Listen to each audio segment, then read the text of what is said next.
So hi all. So today we'll have a little chat about the tanking systems. This will be the video, everything you need to know about the tanking. I've done the tanking already. That's video. It's going to be the second part of this video. How I'm doing the tanking, and then I wanted just to make it a little bit more rounded video and give you all the details possible, all the information. So we'll cover the brands, we'll cover the tanking kit types.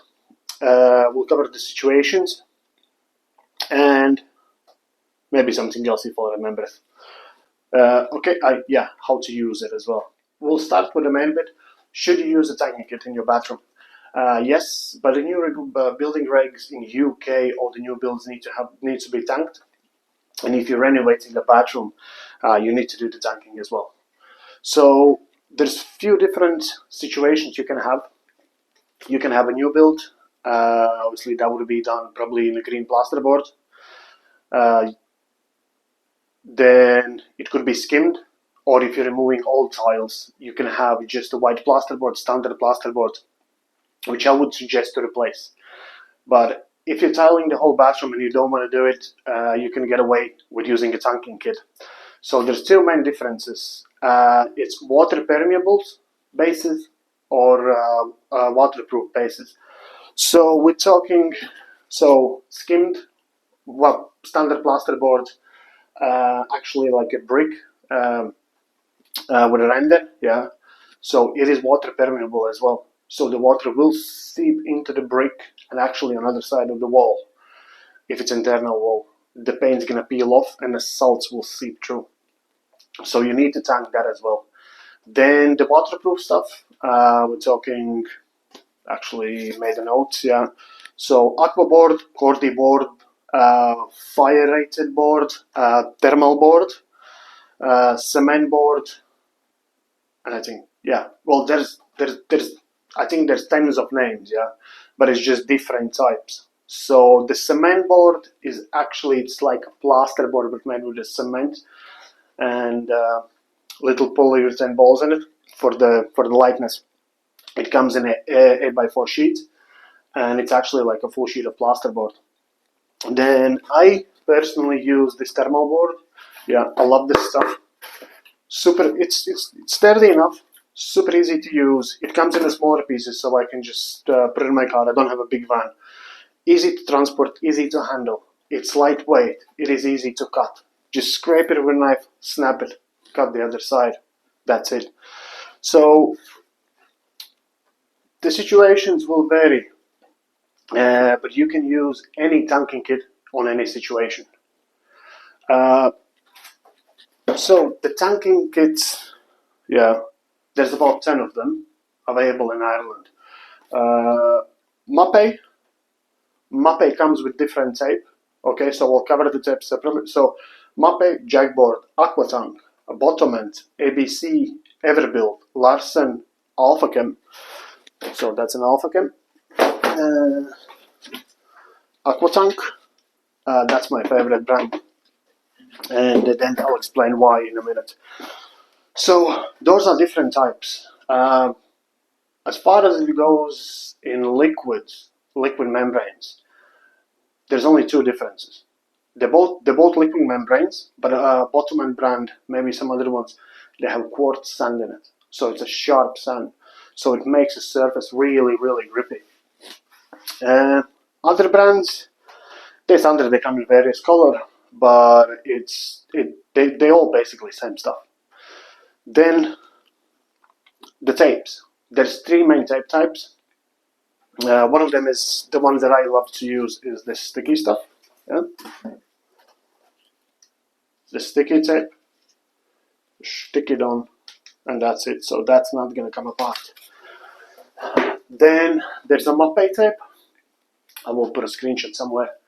That tape, you basically put it on a liquid. You paint the membrane, and then you stick it onto the liquid membrane, and then you go over it one more time with a liquid. And then there's a third type, which is like more like a felt. It looks like a felt tape, which is same. You put a liquid membrane down, you soak it in soak it, put it into the corners, and then you go over one more time with a tanking kit. And for that one, for the felt one, you can buy corners, like prefabricated corners and stuff like that. It's super easy to put in. Otherwise, if you don't use the corners, because it's not sticky, it is difficult to make a sharp corner with it. So that's why I don't like to use it, because you just on a liquid, you try to fold that tape in, it just comes out and the corner becomes round. Anyway, so 3 types of tapes, 2 types of liquids. Then all the kits come with a primer. Most of them come with a paintbrush, and that's how you to apply them. You can apply with a roller, you can apply with a paint. How to use? The way you're going to use them will differ from the substrate you have. If it's a plasterboard, so anything water permeable, you need to prime it first. Then you apply the membrane, liquid membrane. Then you put a tape in, apply liquid membrane one more time. This includes flooring. So if your floor is a plywood, or if your floor is a chipboard or a board, that needs to be tanked as well with a tanking membrane. Plywood, even marine plywood, it is not waterproof. It is moisture resistant. You need to remember that. Same, there's like a green float board with a tongue and groove, which you can put it in the bathrooms. If you have just a board, if you need to improve the stiffness of the floor, you put that down, and you need to tape it, and you need to tank it all the way around, and you need to put a membrane over it. Then, if we're talking waterproof stuff like aqua board, cement board, thermal board, fire rated board, you don't really need to go over all the boards with a tanking.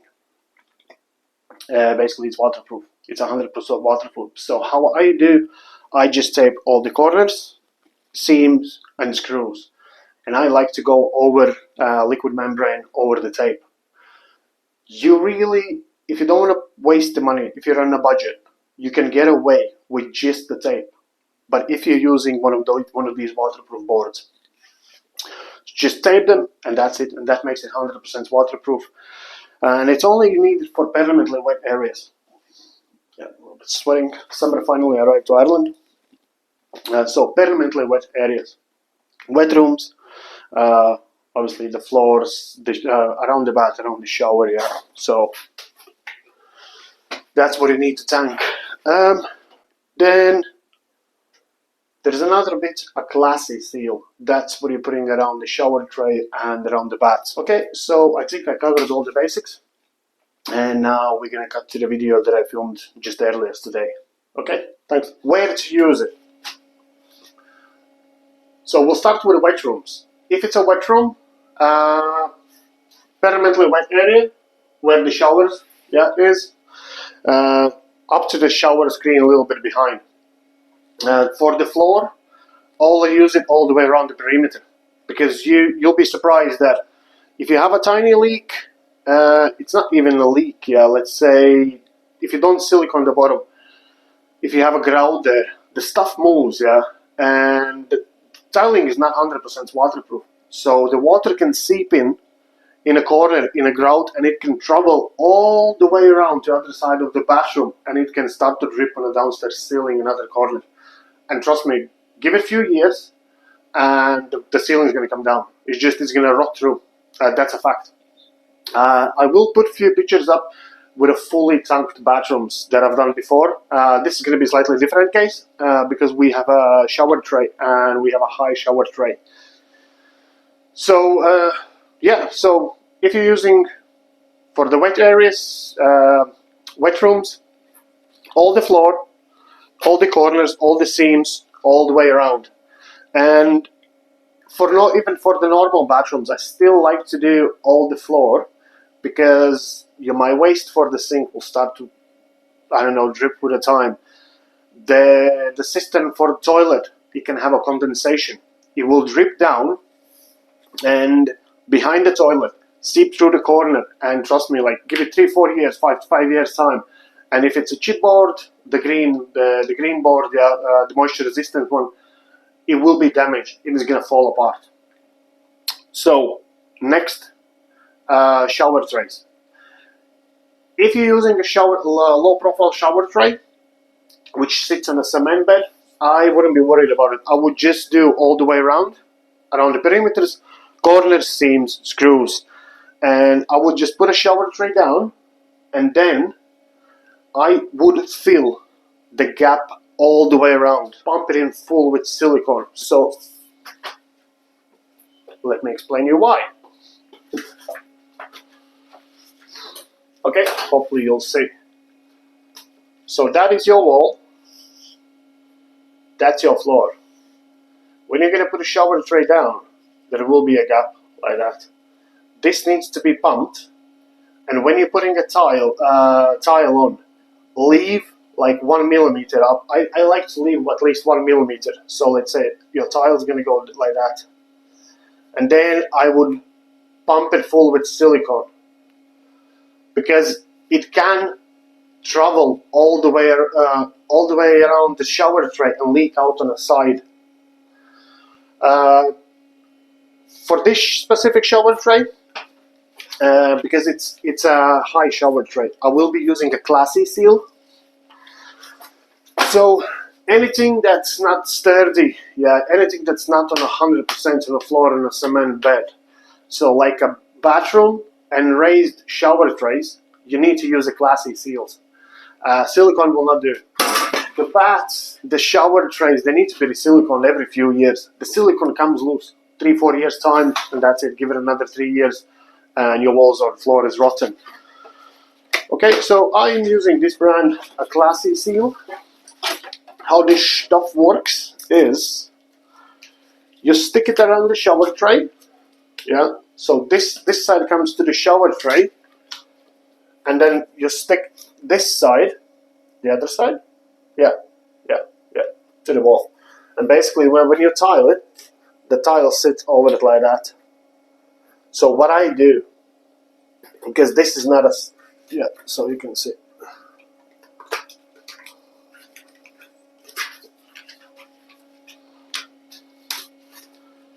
This side is not sticky. There's only one sticky side, which is this one. So you glue it around the shower tray, and then they say you can use a silicone, and seal it. So it says installation with neutral cure sanitary grey silicone. I don't like that it's just a silicone. So what I do, I put it straight down, put the shower tray in, and I will put a tanking tape, if I'll find one. So put this around, and I will put a tanking tape over that top seam. And I know that's 100% because it can't leak behind it. So that's this stuff you need to use for the baths and the shower trays, raised shower trays, if it's on the legs or just a high profile. When you're doing the bath, I use this stuff, and I still do the tanking for the floor, because you're gonna spill the water out. It can run underneath the bath, and there are no tiles, so there's like a small step down. Water can pull there, and it can leak. So that's that. Okay, so I will quickly tape all this stuff, and if needed, I'll say something else.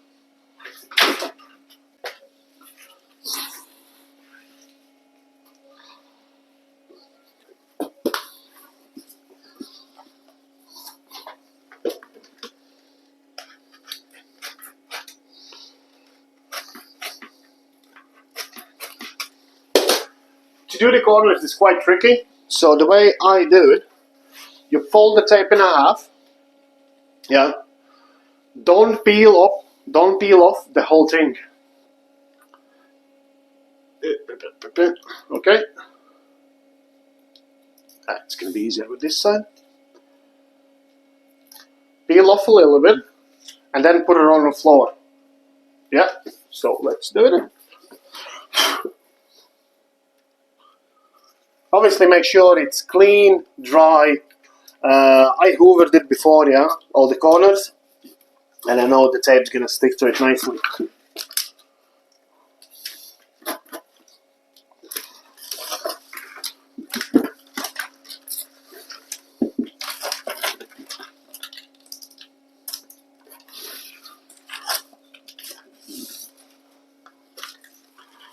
Okay, you can use a hard roller for it. I just squeeze it down with my fingers, and I know it works perfectly fine. So now we're taking the top part off, the top paper. Again, don't go too long because if you're gonna mess it up, you can't unpeel it. So you'll have to change the tape, and it's quite expensive.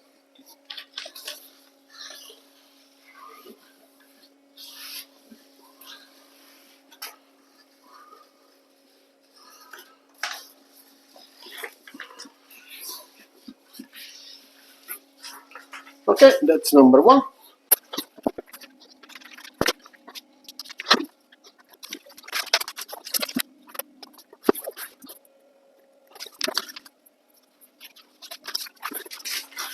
So for the video purposes, I will do just a small bit, and that's it. I'm going to show you how to do the rest of the bathroom. And you don't really need to go all the way up. You can go all the way up to the ceiling, but if you're doing tiling, you've noticed that when you remove the tiles, the plasterboard is never damaged more than like 2 meters up. Okay, so shower tray has been leveled. We're using a fiberglass. The reason is the plumbing. We can't lower the plumbing down, so we need to go higher up. So that's the story what I said before, yeah. So we have 5 mil gaps all the way around the shower tray, yeah. And this is because this edge is chamfered. It's not 100% 90 degrees, and always you might have like a few mil walls out. You can have more than that, but if you have a 10 mil, like you need to redo the wall, you know. But if it's a few mils out to the right angle, you can get away. So we're gonna put a classy seal around the shower tray, and then I will seal the classy seal to the wall.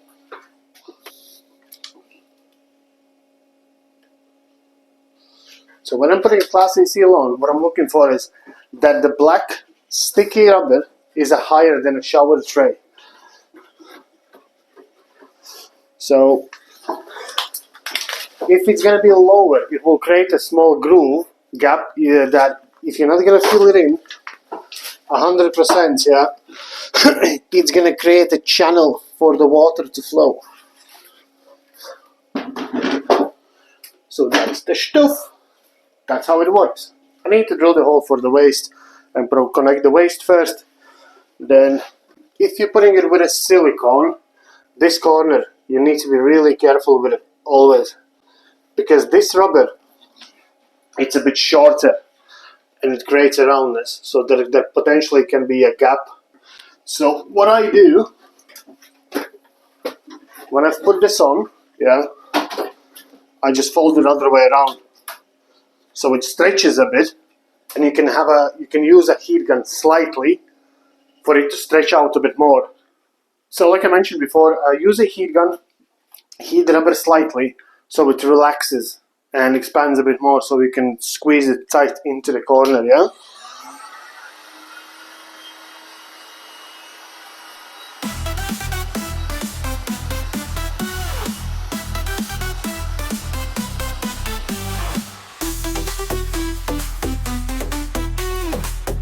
Yeah, it doesn't need much, but you can see how much looser it gets. It's softer. So that's really hard, and this is a bit softer, okay? So just stretch it over. Just leave it like that. So it stays, it stretches out. Next, waste for the shower tray. Where's the 90 degree? Yeah, so the waste for the shower tray, we'll use the 45 degree out on this one, if I'll find one. So when you're installing a shower tray, never ever rely on this seal. Always silicone. Even if the shower tray, sometimes they say that you don't need it. I had many times, many cases, this edge, yeah, this surface, it's not perfectly square. And I will show you now, prime example. I know you're far away, but you'll be able to see. It's round. I can see the bump here. So it goes like that. So never ever rely on this seal. You always need to use the silicone.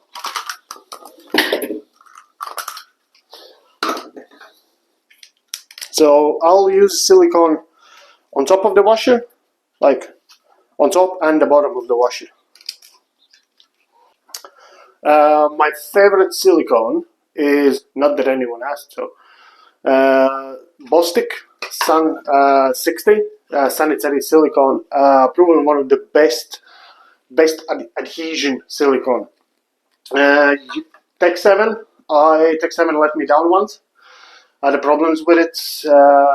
Tech 7 hardens. It gets too hard, and it came loose. So now everyone says that CT1, yeah, is really good, but I don't want to take any risks. If I'll do it for myself, for my bathroom, I will test it, but I can't risk for the clients, because to redo the bathroom, fix the leak, yeah, it can cost you a lot of money. I was about to say thousands, but not really. You're not paying for your own work. So,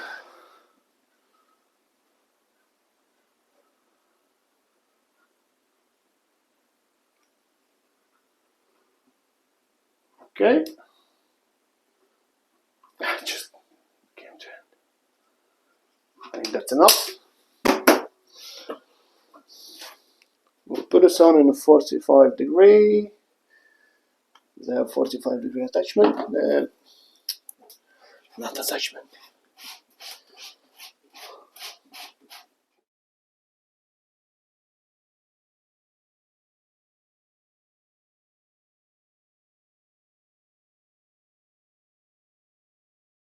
So you saw me putting in a shower tray and applying the tanking tape on the bottom. So on my cutout, there's not much to comment over it. It's self-explanatory. So now we need to cover the shower tray, and then I will apply the liquid Alpha Gem. So the local shop to my client had this brand. So like I said, it's one of the 10 different ones. Some of them are blue, some of them are grey. This one is white and it dries clear. So that's pretty much it. That's how you waterproof your bathroom. I'm not going to show you the rest of it, waste of time. So if you have any questions, please ask, and thanks for watching.